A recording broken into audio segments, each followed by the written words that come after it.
everybody, welcome back to my channel. This is USA Today bestselling author Hildie McQueen, and today I am going to be sharing with you my, I guess you could call it a series Bible, but I just call it my writing notebook. First of all, this is a notebook that I picked up at Michael's. You can get them there in the Happy Planner, the planner area. You can just punch your pages, or you can print on the pages that come with it. It's an arc punch style, so you can pull out pages and put them in and reorganize them.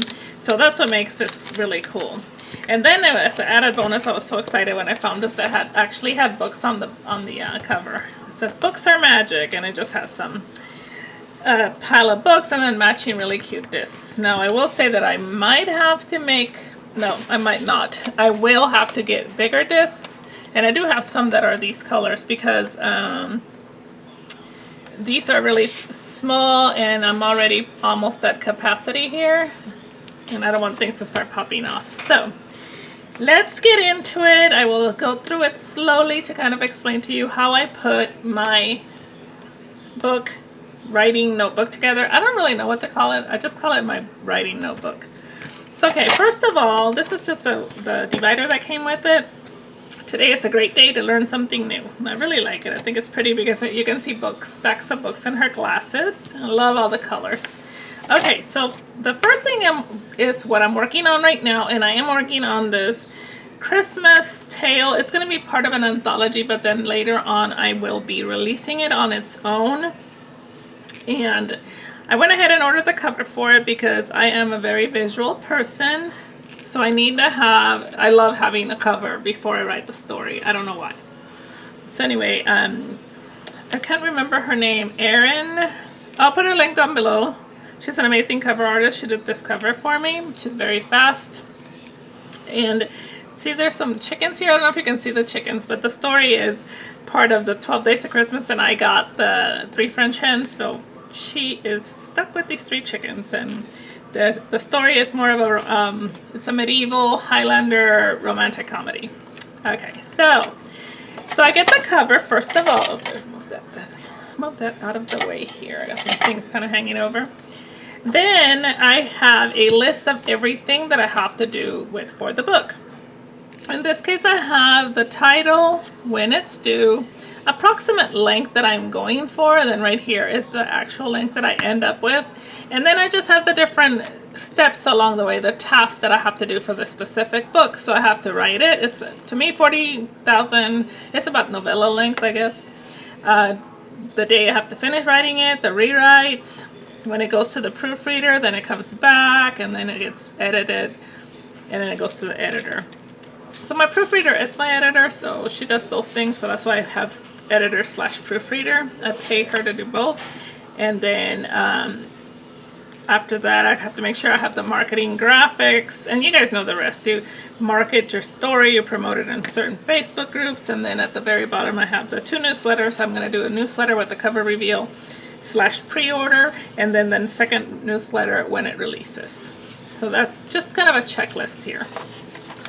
Then I don't do a very thorough outline. I just kind of have what's going to happen in each chapter, just kind of a little bit of a blurb.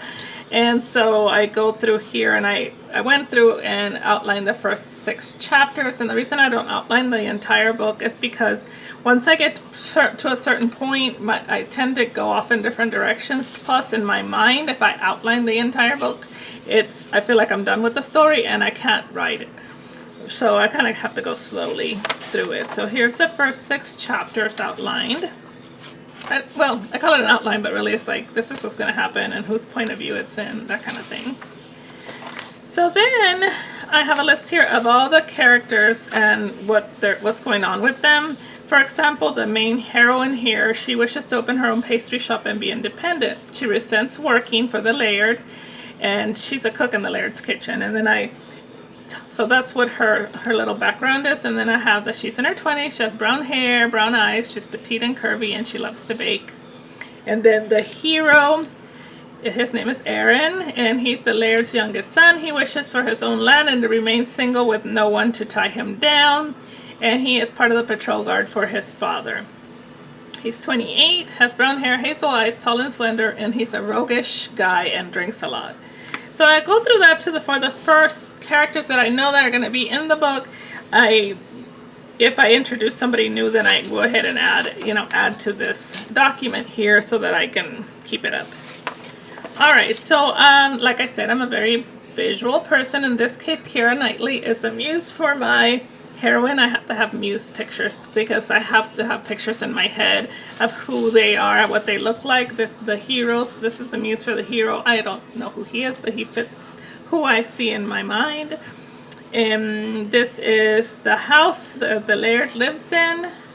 Then I have pictures of 2 medieval kitchens at the bottom here, because she's going to be working in the laird's kitchen for most of the story. Okay. Next is a picture of the village and the laird's house and where everything is situated. This is going to be kind of a kickoff to a series that I'm going to be working on next year. So I already knew that I was going to be working on a series in this village of Kildonan. So I kind of already had this. So I thought when I decided to join this anthology, I'm like, okay, I'm going to write a book based on the village that I'll be writing about next year. So I have a picture here of where everything is situated, and the village series is going to have a blacksmith, the miller, and I think the other guy's going to be a farmer. So they're all going to be part of this village, and then I just kind of stuck her house here. This is where she lives, and her father's a shopkeeper. And then the village square is here, and then the main laird's house is here. And so that kind of will give me a visual of where everything is so that I can kind of keep up. And I've already started introducing one of the guys, and he is the blacksmith's son who is about to take over for his father. I'm going to probably have to do something with his dad so he can be in charge of the blacksmithing for the village. Okay. So then I just have some blank papers here that I keep because I will be making notes as I write the story. So that's how I organize a book that I am working on. Now, because I have another book that's coming up due in end of August. This one is due end of this month, July coming. The next one is going to be due end of August. So I went ahead, because I had to put it up for pre-order, I went ahead and started working on the information for that book. And once again, I have the cover, and it's printed out and laminated. Then I have the same thing that I did for the other one. I have the information of what all I need to do. So obviously I got the cover done, put it up for pre-order. I did that already. I'm not going to start writing it till I finish the other one. And then, is there anything else? None of this is going to be done yet. I am going to send out a newsletter announcing, did I do that? So cover reveal and newsletter. I'm going to do a cover reveal and then a pre-order newsletter. I have to do that this week. So I'm going to put a little box there. And then I went ahead and wrote the blurb since I had to put it up for pre-order. I put up the blurb for it already. And you can look it up. It's called Pearl Angel Creek Brides. I'll put the link down below. If you guys would love to pre-order it, it'll make my day. I did write the opening scene for it just because I needed to get kind of an idea of what the story's going to be about. And so I have the opening scene already. I already wrote it, kind of a little note of what's going to happen, and then what happens in the second chapter, and on and on. Just like the other one, I also have started the list of the characters, muses, and arc for each character. And then I do have pictures of what the people look like. This is going to include this guy whose brother leaves. His brother sent off for a mail order bride, and then he kind of takes off and leaves him with this kid. This kid belongs to his brother. Pearl's on her way from the east and is as a mail order bride, and he ends up marrying her, letting her believe that he is his brother. So I still have to figure out how I'm going to do that. But anywho's, yeah, it's a Christmas story, and he's going to have to tell her, who he really is. So I'll have a picture of the farmhouse where they live, and then 2 pictures of women in old Western kitchen houses. So I love that. I think she is so pretty. All right, and then again, I just have some blank paper. All right, so that's the first half. Now I'm going to go a little bit into the second half, which is more of a series Bible. I don't do series Bibles, but for this series, the Clan Ross series, which I have written the first 3, I wrote the first 3 books, and then, which is Heartless Laird, a Hardened Warrior, and a Hellish Highlander. I wrote those 3, and then I signed a contract for 3 more. So I had to start keeping more notes. So right now, I just finished writing the 4th book in the series. And so this is the Clan Ross series, and so in the very front, once again, so this is a little different. In the very front, I have a list of every single character, what they sound like, what they're like, if they're gruff, if they're stern, if they're soft-spoken, if they're kind of a deep voice, a even temperament. This guy has an even temperament. I have a lot of notes because these are recurring characters in what's going to be a 6-book series. I have, like, for instance, here I have that he is an archer, he's the youngest brother, he's 28, what color his hair is, he's quiet, very curt, not friendly at all, he's gruff around people, he can be intimidated and seems to be perpetually in a bad mood. So I just kind of put these kind of notes so that when I, even though we write the books, we can't always remember everything about them. So then, like I said, this continues for every character that I have introduced so far that plays a main role in the series. It goes on. I even have, like, one of the guys has a horse and he has a name, so I went ahead and made sure I put a note of that. Their keep is called Dun Airgrid, and it stands for Silver Fortress, so in case I forget, I have gone back to this note so many times because I can't ever remember the name of the keep. Alright, so this is the latest one, the one that I just finished writing, and it's a Flawed Scotsman, and I just turned it in, and again, this is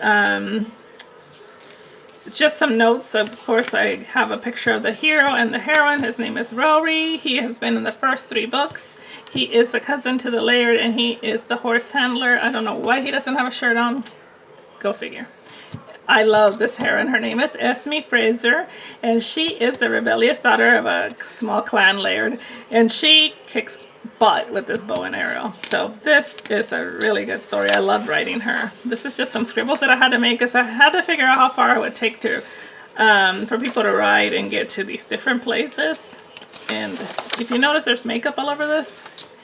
I have a pencil eraser somewhere, and that gets rid of makeup. Yeah, so this is why I did the scribble. I decided to keep it because on my the 3rd book, the 4th book is going to take place here, and so I kind of need to keep this information so I know where to find out if I'm going, okay, how long again does it take to get there? Because I mentioned that it takes 1 day's ride, 1 day back, so I can remember how far it is to each of these things.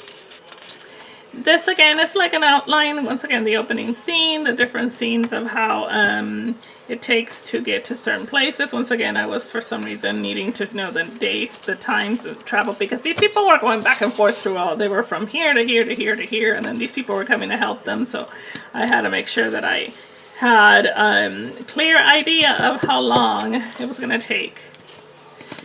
This is a map of of Scotland, not the Highlands, but entire Scotland, and so here's all the different areas where my stories take place, and I just kind of have to refer to this all the time just to make sure that it's not super historically accurate, not historically, but not super accurate as far as the distances, but and it's probably a little bit off on which clans were stronger then, but I'm just, this is fiction, but I try to make sure that they are all in at least the right areas of the map.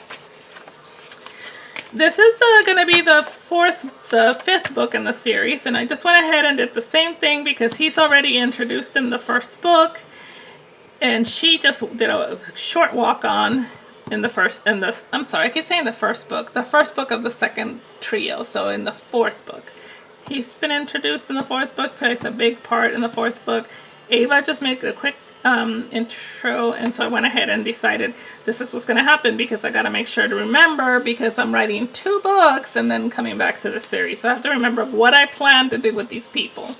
So I went ahead and sat down and wrote up really quick just so that when I come back and start this book, I'm like, oh, that's right, okay, cool. Right now I left him in the forest killing people. So he'll be there for a while till I start writing the 5th book. The 6th book is going to be called A Fierce Archer. Oh, by the way, this one was called A Fearless Rebel. The 6th book is going to be A Fierce Archer, and it is the cousin to the guys in the first. He's a cousin also to the guys in the first 3 books, and he's been in the series since the 3rd book. Yeah, he showed up during the 3rd book, and he is kind of a really easygoing guy, but he's left his home for a reason, and it's gonna come up here. I don't know what the reason is. So I put on here some, like, here he goes. In the meantime, a group of warriors travel from his clan on the shore, telling him his father wishes him to come home because ... Yeah, because I have no idea what he's running away from. And I put a story of how Ewan has to face his own demons to help Catriona fight hers. Now, she has been through a lot. She got attacked and horribly by the Mackenzie's guards and returned just all messed up, so he's kind of appointed himself her guardian, and of course, you know, they're gonna fall in love, but in the meantime she has to get over all this trauma, so that's why I put a book in between what happened to her and her finding her love happy ending, because people don't just get over being attacked and almost halfway killed, you know, and woo, I'm gonna fall in love the next instant, so I'm giving her a few months. All right, now, so that is how I'm organizing this series. Now back here, where it says Clan Ross sheets, I just have a little kitty cat sticker. Now this is the first 3 books in the series, and this is the meat of the series. This is everything, all the information and how it all started, how the story started, and it's these 3 books: Heartless Laird, A Hardened Warrior, and A Hellish Highlander. So because these people are going to make cameo appearances and I have to come back to them, I went ahead and put book 1, book 2, book 3, and a picture of the hero and heroine. He's supposed to have lighter hair, but the hero, the youngest brother, is breathtakingly beautiful, and to me there's nobody more breathtakingly beautiful than Henry Cavill, so I put him there. But in the story he does have lighter hair. So yeah, so these are the 3 couples that start off the entire series. This is their keep. This is Keep Ross. Here is an overall view of the entire series that I turned into my publisher, and an idea of what I was going to do with each of them. Some of the story changed, but you know, yeah, that happens. Here again is my map of the area. Actually have to add some more clans. Let's see, I need a thick, okay, let's add some more clans because Fraser, Chisholm, and Urquhart are now part of the story. So the MacLeods, the Rosses, Clan Ross is my main one. But I am adding, and these Frasers are also now part of it. I do have a McBean, but I'm not going to worry about it. So yeah, so the Mackenzies, the MacLeods, and the Rosser were the main ones, and then now I'm introducing this next trilogy that I'm writing. It's going to be a lot between the Frasers and the Rosses. Okay. So then I have, okay, here's the first cover to the first book, A Heartless Laird. Isn't he yummy?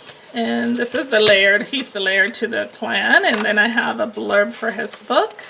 I have the keep where he lives and pictures of the inside, a bed chamber, the great room, the kitchen. That's his bedroom. And then I have the enemies. Keep and the enemy's great room. There's a lot of scenes take place there. And then I have the second book. It's A Hardened Warrior. This is the middle brother, Tristan. And then I have his blurb. And I have, what else do I have? Oh, him and his heroine. I didn't have a picture of that over there, but anyway. And then there's the second the love story that starts here, ends in the 3rd book. So this is the 2 whose secondary love story is part of it. And then the last book, which this is the one, just pretend he looks, that's Henry Cavill with reddish hair. So this is A Hellish Highlander. This is book 3. And this one I have the outline for it.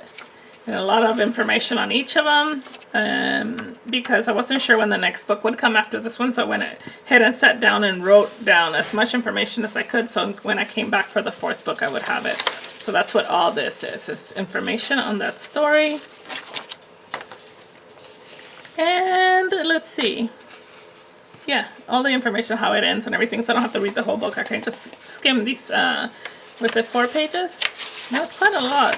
1, 2, 3, 4, 5, 6. Yeah, I have everything. Just sat down and wrote everything down so that I could just go back and read this when I went back to do the 4th book in the story. And the back here, I have my contract with the publisher.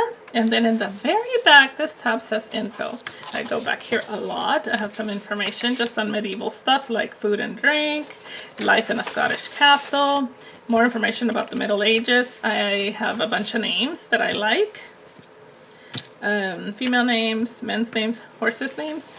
And then I have 150 of the most common surnames or last names in the United States for Scottish people. And then I have top 100 surnames in Scotland. And the very back here is the names and what they mean and when they came out. There's a picture of inside of a castle. And yeah, that's about it. So I hope this gives you some ideas of how to get organized and how to put your book together. When I'm done, let's say when I'm done with this, because this is part of a new series, I'm going to move all this and start its own notebook for it. But when I'm done with this one, the same thing. This is all going to come out and it'll either go in its own notebook or I'll just, put it away because in case I write another book in this series, because it's this is the second one that I've written for the Angel Creek Christmas Brides. So yeah, that's how I organize my writing, and hopefully it'll give you an idea of how to organize yours. Let me know down below, and if you have any questions, leave them down below and I will definitely answer them. Bye!